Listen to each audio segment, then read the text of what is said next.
Shalom everyone and welcome to Busisiwe, Exalted in English and Baruch in Hebrew. My name is Abigail. Today we are concluding on the series that we started a couple of weeks ago, which says to obey is better than sacrifice. And in today's closing teaching, we'll be looking at a topic entitled Obedience includes the how also, not only just the outcome. A lot of the people, they want to measure their success in terms of the outcome. But Yahuwah looks at, did you do the way I instructed you to do it?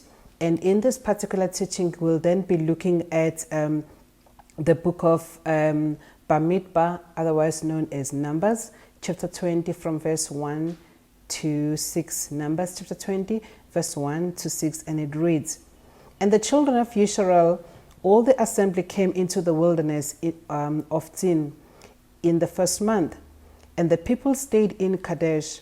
And Miriam died there and was buried there. Now there was no water for the assembly, and there was no water for the assembly. And they then grumbled against Mushah and against Aaron. And the people contended with Mushah and spoke, saying, If only we had died when our brothers died before Yahuwah. Why have you brought us up the assembly of Yahuwah in this wilderness, that we and our livestock should die here? And why have you brought us up out of Midstream to bring us to this evil place? Not only a place of grain or figs or vines or pomegranates, and there is no water to drink." Verse 6. Then Mushah and Aaron went from the presence of the assembly to the door of the tent meeting, and they fell on their faces, and the esteem of Yahuwah appeared to them. So in summary, we have the children of Israel here. They have been delivered from the house of bondage. They are now in the wilderness. They are now complaining and saying that not only can we plant grain and pomegranates and vines here, we're even thirsty. There is no water. And what happened is, which is everything that we need to do whenever we are facing the challenge. Whenever we are facing a crisis, go to your Maker. Go to the one who sent you. Go to the one who called you. Go to the one who gave you the vision, the assignment that he has tasked you with, and discuss the challenge that you are now facing. In this case, Mushah received the instruction from Yahuwah to deliver the people. Now the very same people are grumbling. What must he do? So he must go back to the same person who sent him, who instructed him, and say, "Ngenze njani manje labantu bayakhala bayakhononda." So we see that it's always the right thing. So Mushah and Aaron, they did the right thing, in that when this is happening, when there is a need and that they cannot meet, that they have to seek Yahuwah. So that's what exactly they did. In the midst of the crisis, they then seek Yahuwah for what? For direction. What are we supposed to do right now? And we see them doing what? Going into the tent meeting and falling on their faces. And when that happened, Yahuwah responded by his presence. He came through to lend an ear to them to say, "What is it? I'm here to listen to what is it, whatever it is that you want to present to me today." Then it continues then. "And Yahuwah spoke to Moshe, saying, Take the rod and assembly the assembly." So put together the assembly, you and your brothers Aaron, and you shall speak to the rock before their eyes. So this is the part. Remember today's teaching and looking at Yahuwah is not only interested in the outcome. He's only interested in the how, the process that he gave you. That's why a lot of time you hear people say that don't jump the process, don't skip the process. The how is as important as the outcome. People want to think about the end goal. Say, for example, I'm traveling from here to Durban. My mind should not only be focused on, I want to be in Durban, I want to be in Durban.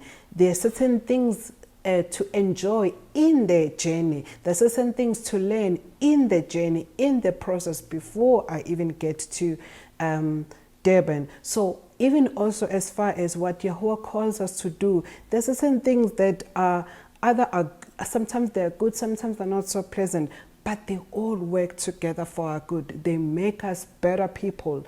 They strengthen us. They teach us to be able to be patient with one another. They teach us to be able to not to tolerate, to understand each other's weaknesses and strength as we go through the journey before the ultimate destination or outcome. So in this particular case, then Yahuwah then says to them, this is what you are to do. You have to speak to the rock before their eyes. So in light of obedience, the obedient aspect starts on saying, what must I do? The what must you do is, one, speak to the rock. Where? Before their eyes. And it shall give its water, and it shall bring water for them out of the rock, and give drink to the assembly and their livestock. And Mushah took the rod before it, and before Yahuwah, and he commanded as Yahuwah had commanded him. And Mushah and Aharon assembled the assembly before the rock, and he said to them, hear now, you rebels, shall we bring water for you out of the rock? Now Mushah is frustrated, and we all get to that point when we work with people to say, why if it's like my grandmother used to say, "Ufuna umoya wami," like you want a piece of me. What must I do? I'm not the one who just out of my own accord decided to take you out of the land of Egypt, the land of bondage. It's Yahuwah who sent me. So why are you wanting a piece of me? Must I now bring water from the rock? And yes, there were rebels, and he was listen now, you rebels. He lost it. And which is the sad part, because at any given point in time, remember, one of the fruit of the Spirit is self-control. So it doesn't matter how people can provoke you. You need to maintain walking in the Spirit and showing and allow the fruit of the one who is in you, the Ruach HaKodesh, to come forth in the form of not only patience, but also self-control. That guard your tongue, guard what you want, the words that you're going to end up declaring or speaking, because you cannot take those words back once you have said them out. But remember, Moshe was no angel or malak or messenger. He was made of flesh and blood like all of us. So he also got to that position of being frustrated with these people. And it says, verse 11, then Mushah lifted his hand and struck the rock twice with his rod, and the water gushed out, and the assembly and their livestock drank. So let us look at the summary of lessons from what we've just read. Number one, Mushah was frustrated with the nagging of Yisrael, and he became emotional, losing his temper, and did not allow, obviously, the fruit of the Ruach, or the fruit of the Spirit, being self-control, to exhibit and be displayed at that particular time as they were tempting him. The second part that we learn here is, he said to them, shall we bring water out of the rock? Ungena kanjani uMoshe now in this discussion? Why there's a we part?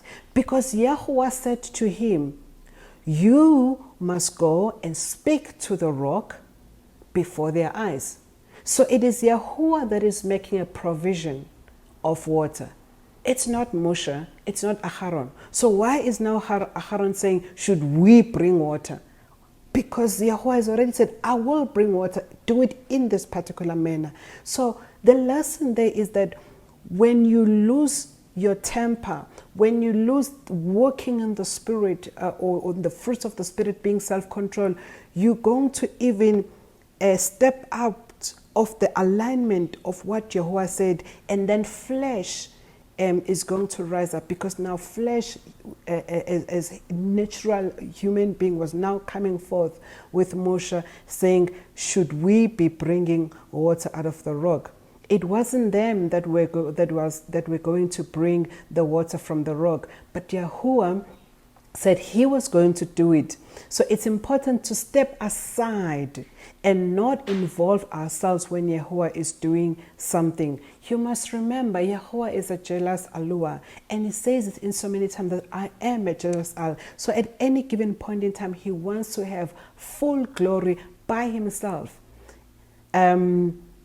And we even see this in the case of Abraham, when after he conquered those kings and delivered Lot from the 5 kings that were fighting with Amorah and Sodom at the time, because they wanted to give him the spoils. And Abraham said to them, I'm not going to take even a thing from you, even a thread of a sandal, lest you say that you have made Abraham rich. So if Abraham could come to those terms and say, I don't want you to get some credit and say that it was you that contributed to where I'm at, how much more about Yahuwah, who is the jealous Allah, that he does not want any man to take credit in whatever it is that he is doing. So what happened then is that the water gushed out, but in the eyes of so if the water gushed out fully, and as the instruction was given. But the other part that I want us to see is that going to the topic again, the teaching, the title of the teaching, that it's not only about the outcome, but did you obey the process? Did you obey the how? So the water gushed out. So the water gushed out after he struck the rock twice. But Yahuwah had said to him, speak to the rock and the water will gush out. So the lesson that we must take here is that do not be just excited that, oh, it's the same outcome. There is water, the end goal, the end product, the water gushed out. Yahuwah looks at the how. Did you follow my instruction? So that is another thing that we that we are to learn, that how many times we are deceived in our own thinking that we are pleased with what we did because of the results, yet Yahuwah is not pleased. Yet Yahuwah, he is not happy with what we did. So the results are there. So some people can be so happy that they can say, they can prove that truly they are called into the ministry because look, the church is full. You're measuring the outcome, not the process, not the how. Have you obeyed Yahuwah in that? If Yahuwah has called me to be the teacher of the word, I step out of my calling, I then become a shepherd, a pastor. It might be full because people are enjoying the teaching that they're getting, but that's not the gift that I have. That's not what Yahuwah called me to do. So the outcome of seeing numbers, but the person that called you, that gave you the assignment, that instructed you, might not be pleased because he'll be saying, that's not what I said you must do. Now let's look at Yahuwah's response as we read verse 12. Still on Numbers chapter 20. So verse 12 reads, but Yahuwah spoke to Mushah and Aharon, because you did not trust me to sanctify me apart in the eyes of the children of Israel, therefore you do not bring this assembly into the land which I have given them. Yahuwah is saying some strong words here. He says, because you didn't trust me. So, how's the trust coming into play here? Yahuwah said to Mushah, speak, actually, he said, speak to the rock before their eyes, and this will happen. That's the instruction. So for him now ending up hitting the rock twice, does it mean that he didn't, according to Yahuwah, he's saying he didn't trust that if he had followed the process, followed the instruction that Yahuwah had given him, that the water would have come out. So many things that we need to take Yahuwah at his word. He doesn't have to explain himself to us. So this is what we then see on Yahuwah's responding. And he says, you did not trust me to sanctify me apart in the eyes of the children of Israel. Therefore, you do not bring the assembly into the land which I have given them. Now, as a result of that action, as a result of that disobedience, that was it for him. So a lot of people focus on Yahuwah's mercy, which is true. It is from everlasting to everlasting, but also he is a just judge. It comes to a point where he says, this is the judgment, this is the verdict that I'm giving you as a result of your disobedience. Inasmuch as he is just as far as his favor towards us, the things that he grants us, also when it comes to disciplining us, it's the same. But he discipline us out of love, out of giving us so much kindness, and then it gets to the point of the word tells us that whom the Father loves, he disciplines. So there is no way that there can be love without being reprimanded and chastised when you are doing wrong. Now, as we continue, let's look here. As I said, that no one is indispensable. Now, this is the very same person that Yahuwah had used to deliver the people of Israel from Mitzrayim, and all the plagues that he manifested through his hand. Yahuwah used the hand of Mushah to destroy Mitzrayim, all the 10 plagues, including the miracle of opening the Red Sea.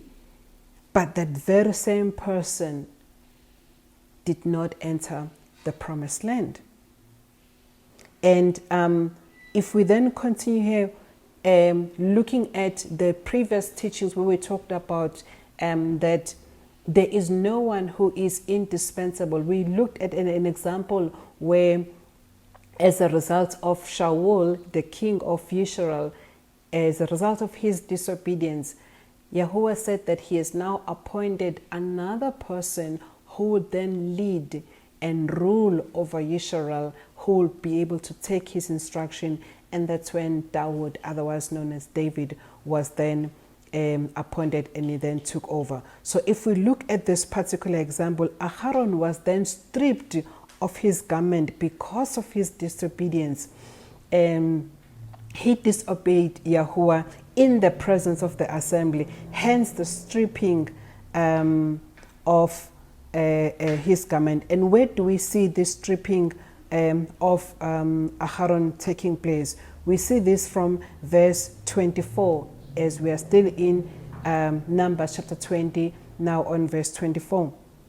And it says, Aharon is to be gathered to his people, for he is not to enter the land which I have given to him, which I've given to the land, to the children of Israel, because you rebelled against my mouth at the water of Meribah. Take Aharon and Eleazar his son, and bring them up to Mount Hor, verse 26, and strip Aharon of his garment and put them on Eleazar his son, for Aharon is to be gathered to his people and die them. Verse 27, And Mushah did as Yahuwah commanded, and they went up to Mount Hor before the eyes of the assembly. So what we see happening here is the judgment actually was not limited to Mushah of not entering the promised land, because again Yahuwah is a judge, is a just judge.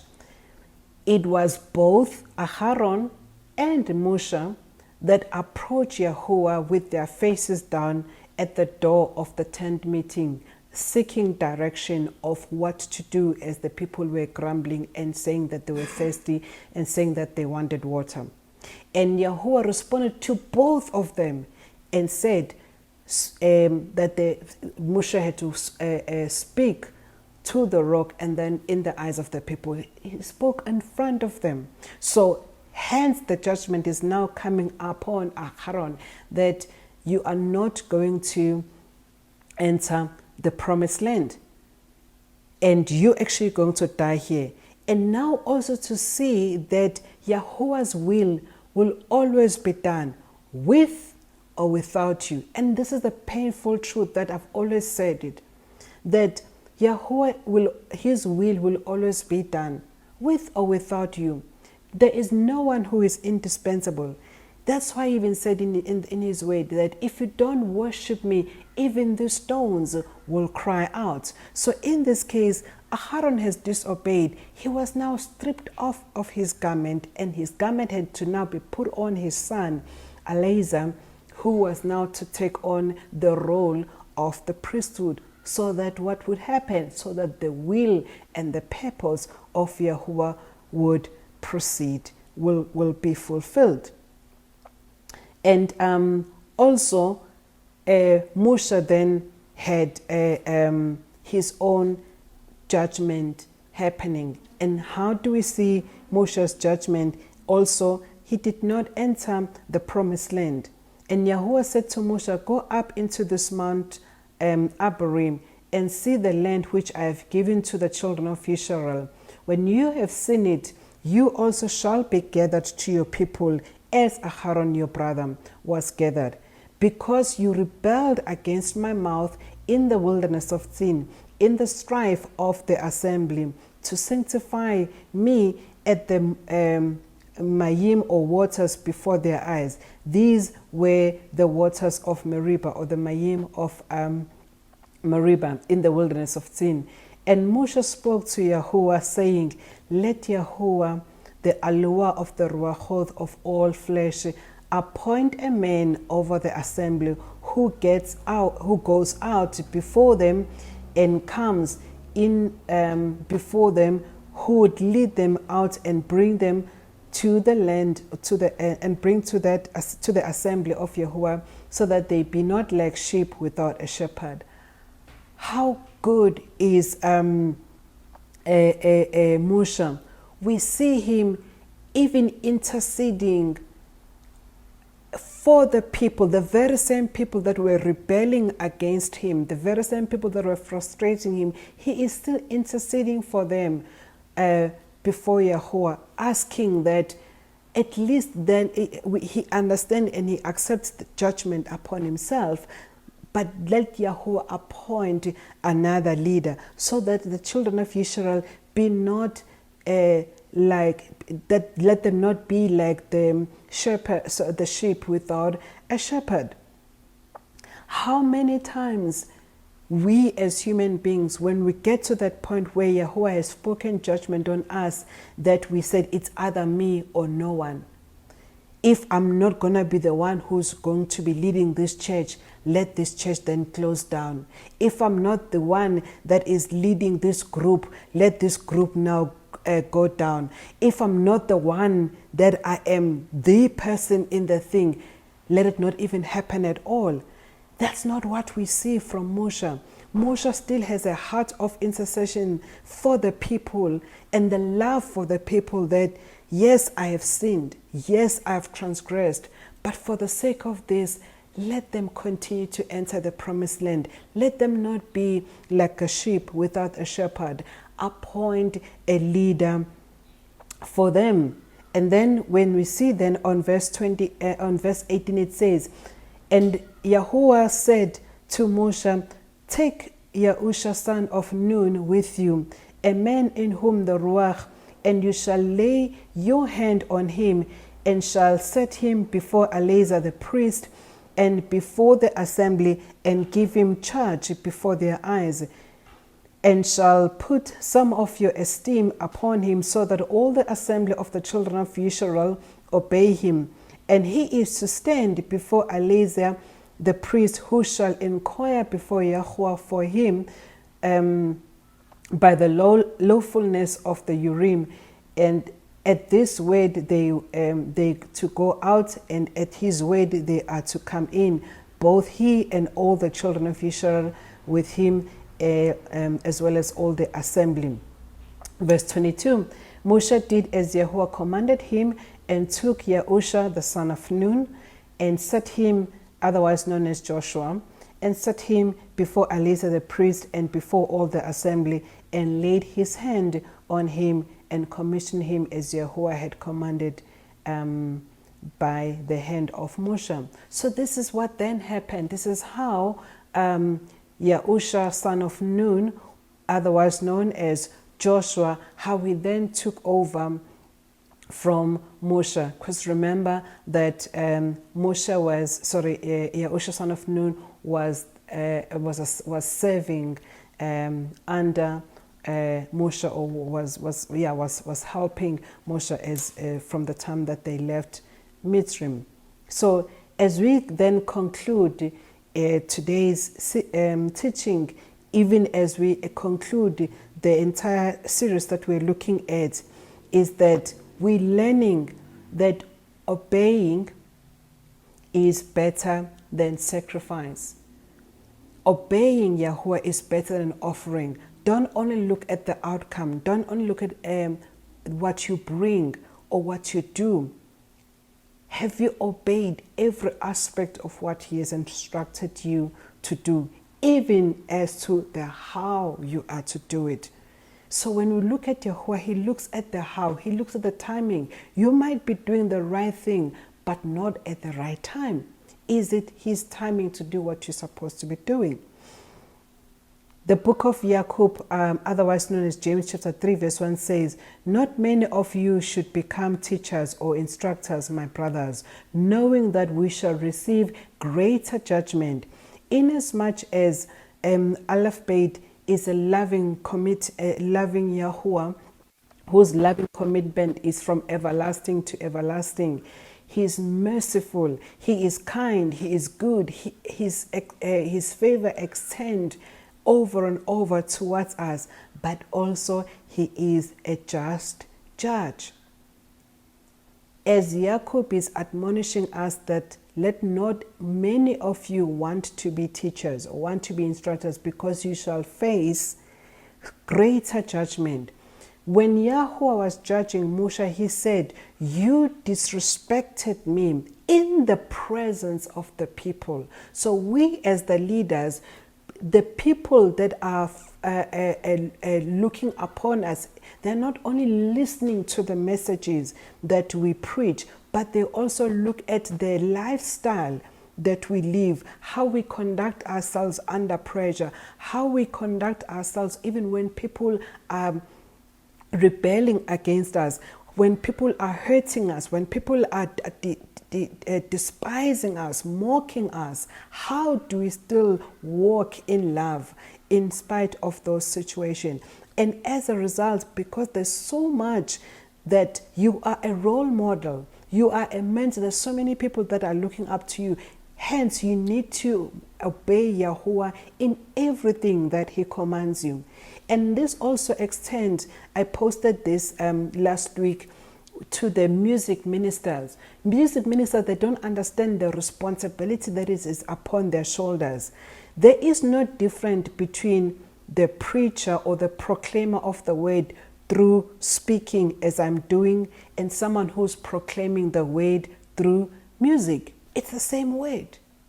It's the same YAHUAH. So how we conduct ourselves, there is no lesser standard for those who are in that are ministering through music as compared to those that are ministering through teaching or prophecy. The same is expected of us. Why? Because we handle the same weight of Yahuwah. Why? Because we represent the same Yahuwah who is Kodesh, who is set apart, who is holy, who is sanctified. So this is why it is important that we obey Yahuwah, and when we find ourselves challenged that we do not know what to do, let's learn from Mushah and Aharon. Seek him and say, this is the situation that I'm facing. How do I do that?